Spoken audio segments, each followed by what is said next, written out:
નમસ્કાર મિત્રો, આજે આપણે રોકડ મેળ વિશે આગળ વધીએ. છેલ્લે આપણે રોકડ મેળનો અર્થ જોયો, રોકડ મેળની ઉપયોગિતા જોઈ. હવે આપણે રોકડ મેળના પ્રકારો વિશેનો અભ્યાસ કરવાનો છે. રોકડ મેળના પ્રકાર. તો મિત્રો અહીંયા આપણે એક બાબત ખાસ ધ્યાન રાખવાની છે. રોકડ મેળના પ્રકારો કેટલા અને ક્યાં ક્યાં છે એના વિશે આપણે પહેલા થોડીક સમજૂતી પ્રાપ્ત કરી લઈએ અને પછી આપણે આગળ વધીએ. હવે રોકડ મેળ આપણે ગઈકાલે જોયું કે ભાઈ રોકડ મેળ એટલે એક પ્રકારનો રોકડના વ્યવહારો જે ચોપડામાં નોંધવામાં આવે છે એને આપણે રોકડ મેળ કહેવામાં આવે છે. એની ઉપયોગિતામાં આપણે ઘણી બધી બાબતોની ચર્ચા કરી કે ભાઈ આકર્ષણ મેળવી શકાય, શ્રમનું વિભાજન કરી શકાય અને ઘણી બધી બાબતો છે. હવે આ રોકડના વ્યવહારો એ જુદા જુદા પ્રકાર અનુસાર થતા હોય છે, એટલે એને એવા વ્યવહારોને નોંધવાની સરળતા માટે રોકડ મેળને જુદા જુદા વિભાગોની અંદર વિભાજિત કરી દેવામાં આવે છે.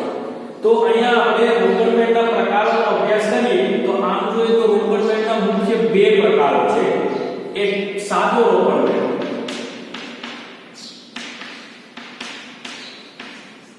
અને નંબર 2 ખાનાવાળો.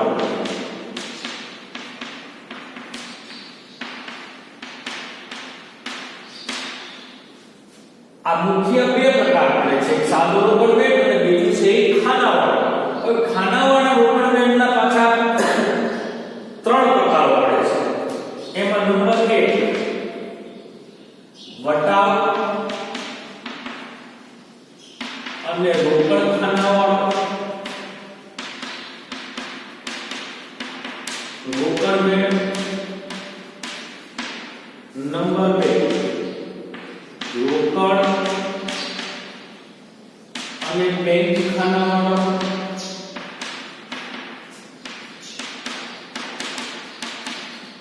રોકડ મેળ અને નંબર 3 બેંક અને વટાવ ખાનાવાળો રોકડ મેળ. બરાબર, એટલે કે મુખ્ય બે પ્રકારો સાદો રોકડ મેળ અને ખાનાવાળો રોકડ મેળ. એમાં ખાનાવાળા રોકડ મેળમાં ત્રણ પ્રકારો પડે છે: વટાવ અને રોકડ ખાનાવાળો રોકડ મેળ, રોકડ અને બેંક ખાનાવાળો રોકડ મેળ, બેંક અને વટાવ ખાનાવાળો રોકડ મેળ. એમ આ ત્રણ.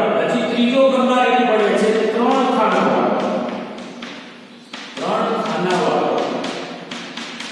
રોકડ મેળ. હવે ત્રણ ખાનાવાળો રોકડ મેળ કયો? તો કે વટાવ, રોકડ અને બેંક ખાનાવાળો.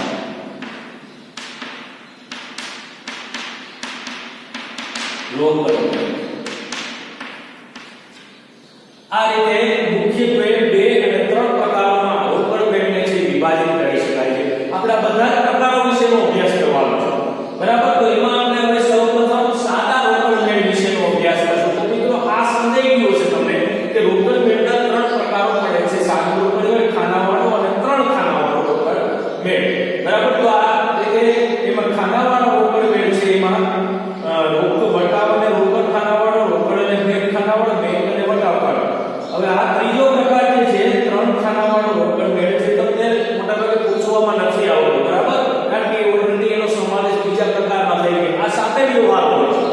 બધા પ્રકારના રોકડ, વટાવ અને બેંક ત્રણેયના સાથે વ્યવહારો આપેલા હોય ત્યારે સ્વાભાવિક રીતે ત્રણ ખાનાવાળો તૈયાર થાય. પણ આપણે એ અભ્યાસમાં છે નહીં, એટલે આપણે આ બે પ્રકાર સુધી જ આપણે અભ્યાસ કરવાનો રહેશે. તો હવે આપણે સૌપ્રથમ પ્રકાર છે સાદો રોકડ મેળ, એનો આપણે અભ્યાસ કરીએ.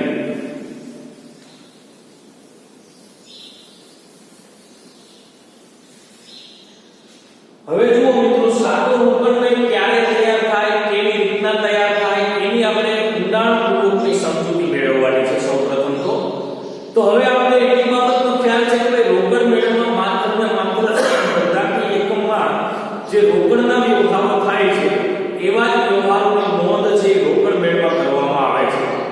બરાબર, કે જે રોકડેથી વ્યવહારો થાય છે. અને સાદો રોકડ મેળ એટલે કોઈ પ્રકારના એવા વિશિષ્ટ પ્રકારના વ્યવહારો નહીં, વટાવને લગતા નહીં હોય, બેંકને લગતા નહીં હોય, કોઈ પણ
આવતા હોય છે. અને બીજી વસ્તુ, રોકડ મેળના જે કંઈ પણ વ્યવહારોના નોંધ છે ડાયરેક્ટ ખાતા વહીમાં સીધી કરી શકાય છે. એટલે આમ નોંધનો કોઈ પ્રશ્ન ઉપસ્થિત થતો નથી. એટલા માટે અહીંયા રોકડ ખાતું એ એક પ્રકારનું રોકડ મેળ છે, એક પ્રકારનું ખાતું જ છે કે જેની બે બાજુઓ દ્વારા એને વિભાજિત કરવામાં આવે છે. જેમાં આય બાજુ અને વ્યય બાજુ. આય એટલે આવક બાજુ અને વ્યય એટલે જાવક. વ્યય જતું કરવું, આય એટલે આવક. બરાબર. આય અને વ્યય ડાબી બાજુને જનરલી આય બાજુ તરીકે ઓળખવામાં આવે છે અને જમણી બાજુને જનરલી વ્યય બાજુ તરીકે ઓળખવામાં આવે છે. એટલે કે ધંધાની અંદર જેટલી રોકડની આવક થતી હોય છે એ બધી જ બાબતોની નોંધ છે આય બાજુએ, ઉધાર બાજુએ કરવામાં આવે છે. જ્યારે ધંધામાંથી જેટલી બધી રોકડની જાવક થતી હોય છે ખર્ચ પેટે, એની તમામની નોંધ છે રોકડ પેટની વ્યય બાજુએ કરવામાં આવે છે. એટલે આવી રીતના આય અને વ્યય એમ બે રીતે વ્યવહારોની નોંધ છે ડાબી બાજુ અને જમણી બાજુએ કરવામાં આવતી હોય છે. હવે આપણે એ સમજીએ કે ભાઈ આય બાજુએ કેવા પ્રકારના વ્યવહારો આવતા હોય, વ્યય બાજુએ કેવા પ્રકારના વ્યવહારો આવતા હોય છે. સ્વાભાવિક રીતે યાદ રાખો કે આય એટલે આવક. દાખલા તરીકે ધંધામાંથી માલનું વેચાણ કર્યું રોકડે તો રોકડની આવક થશે. ધંધામાંથી માલની ખરીદી કરી તો રોકડની જાવક થશે, વ્યય બાજુએ નોંધ થશે.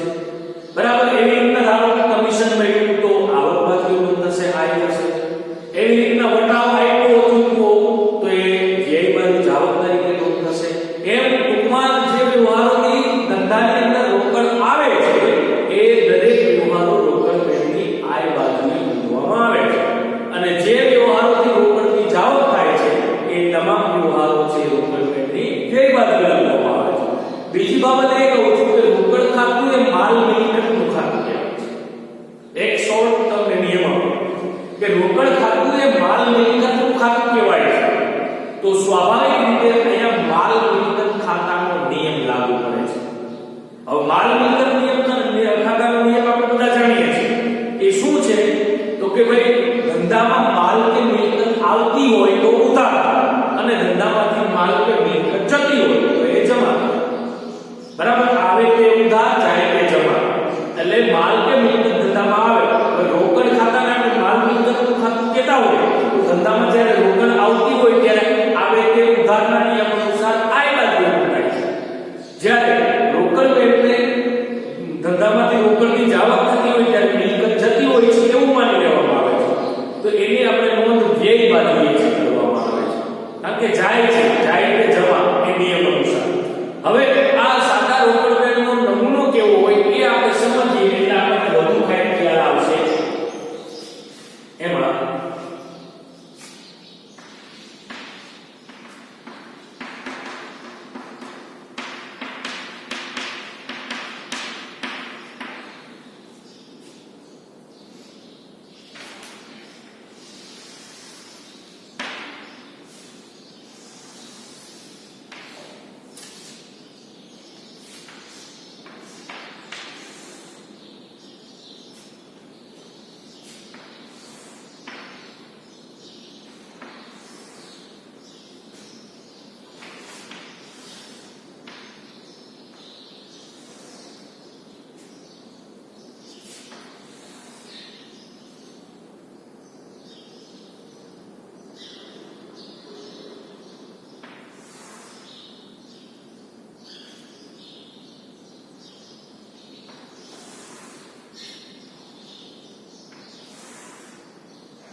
ચાલો આ નમૂનો છે એ સાદા રોકડ મેળવો કહેવાય. સી ખાલી જગ્યાના ચોપડે રોકડ મેળ. અહીંયા જે તે વ્યક્તિનું નામ આવશે જેનો રોકડ મેળ હોય તે. હવે આ રોકડ મેળ મેં તમને અગાઉ કીધું કે રોકડ મેળ એક પ્રકારનું રોકડ ખાતું છે. એટલા માટે અહીંયા જો ઉધાર ને જમા એવી બે બાજુ આપવામાં આવી છે. હવે આ રોકડ મેળને આપણે અહીંયાથી આ બે વિભાગમાં વિભાજિત કરી શકીએ. એક વિભાગ આ અને એક વિભાગ આ.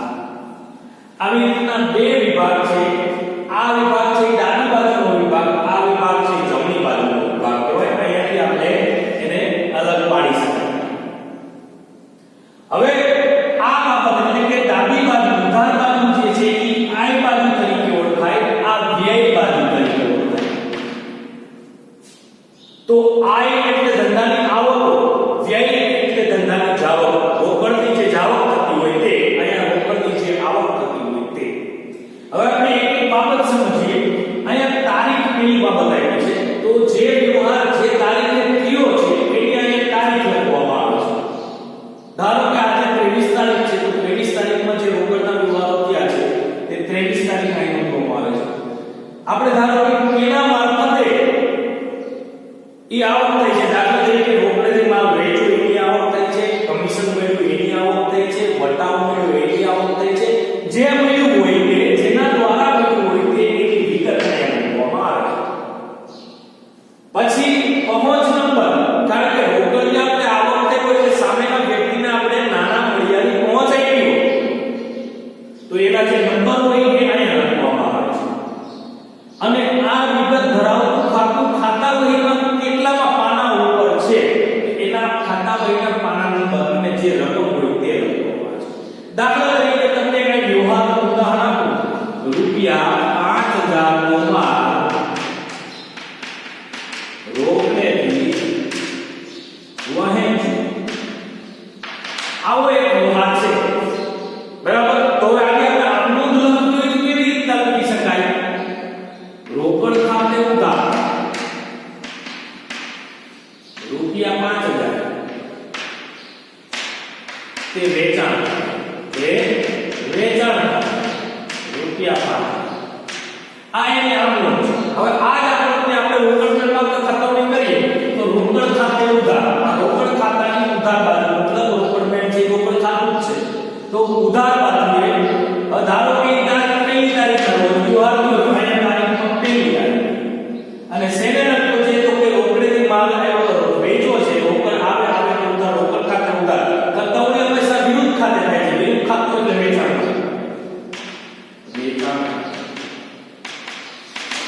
પહોંચ નંબર ધારો કે 10.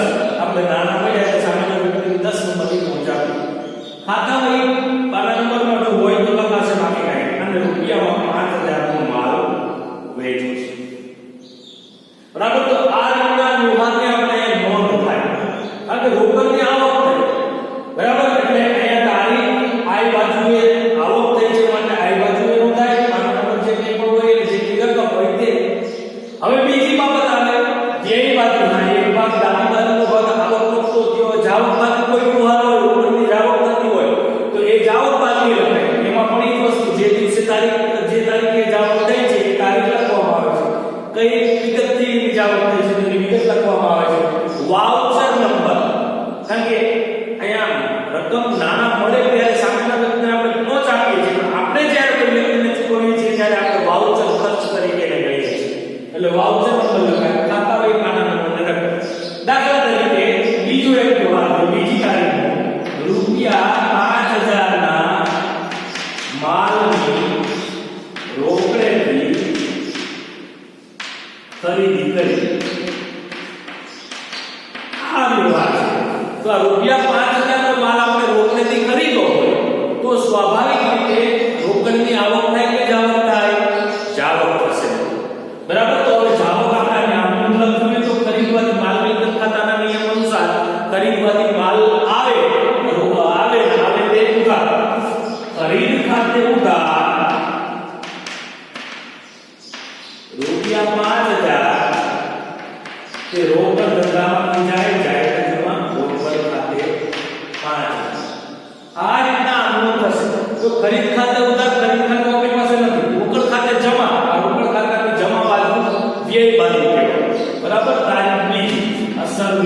ખાતે એટલે ખરીદ ખાતે વાઉચર નંબર 8 અને 5000 ના માલની ચાવક ખરીદી છે રોકડની ચાવક.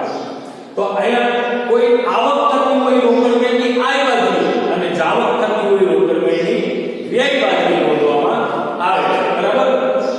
હવે તમામ વ્યવહારની નોંધ થઈ ગયા બાદ જો રોકડ વેણની શરૂઆત હંમેશા શરૂઆતની રોકડ શિલકથી જ કરવામાં આવે છે. અહીંયા આય બાજુથી બાકી આગળ લાવ્યા તરીકે બરાબર રોજે રોજના વ્યવહારો નોંધવામાં આવતા હોય છે. એટલે રોકડ વેણની શરૂઆતની શિલકથી એની શરૂઆત થાય છે અને અંત છે આખરની શિલકથી આવે છે. એટલે તમામ વ્યવહારોની નોંધ થઈ જાય પછી એની શિલક શોધવામાં આવે છે. એટલે અહીંયા આ બંધ કરવામાં આવે છે. અત્યારે આપણે આ ખાતું બંધ કરીએ એટલે 5000 કોઈ જાતની શિલક નથી એવું માનવામાં. 5000 નું વેચાણ કર્યું, 5000 ની ખરીદી એટલે વેચવાથી માલની રકમ આવી, 5000 આવ્યા સામે 5000 ગયા એટલે શિલક છે એ લીલી કહેવાય. બરાબર. પણ હવે કઈ બીજો ફેરફાર થયો હોય તો આ શિલકમાં જ ફેરફાર જોવા મળતા હોય છે. એટલે રોકડ વેણનો અંત છે એ હંમેશા આખરની રોકડ શિલકથી થાય છે. એટલે તમે ખાતું બંધ કરો એટલે તફાવત વધશે. શરૂઆત આની કેવી હોય યાદ રાખો, બેંકો વળતર હોય તો હંમેશા રોકડ વેણમાં આખર શિલક વધે. બરાબર. અને બાકી આગળ લઈ ગયા તરીકે એની જે શિલક આવે એ મૂકવાની આવે. બરાબર. તો આ એટલે માત્ર સાદો રોકડ વેણ. સાદો રોકડ વેણનો મતલબ કે રોકડની આવક અને જાવક નોંધવા આવે. આવક થાય એટલે આય બાજુની અને જાવકો થાય એટલે બધી વ્યય બાજુ કોઈ પણ પ્રકાર. બરાબર. ધારો કે કમિશન ચૂકવું હોય તો રોકડની જાવક થાય. ધારો કે કમિશન થાય, કમિશન ખાતે 500 રૂપિયા. ધારો કે વટાવ આપ્યો છે તો વટાવ ખાતે ધારો કે 100 રૂપિયા. બરાબર. એમ આ બધી જાવક છે. હવે એવી રીતના કમિશન મળ્યું હોય તો આ કમિશન મળ્યું આવક કહેવાય. વટાવ મળ્યો તો એ રાયા રાખવામાં આવે. મળેલો શું છે તો ધંધામાં કોઈ પણ સ્વરૂપે ધંધાના રોકડની આવક થઈ છે તો એ તમામ વિગતોની નોંધ એ રોકડ વેણમાં આય બાદ અને જો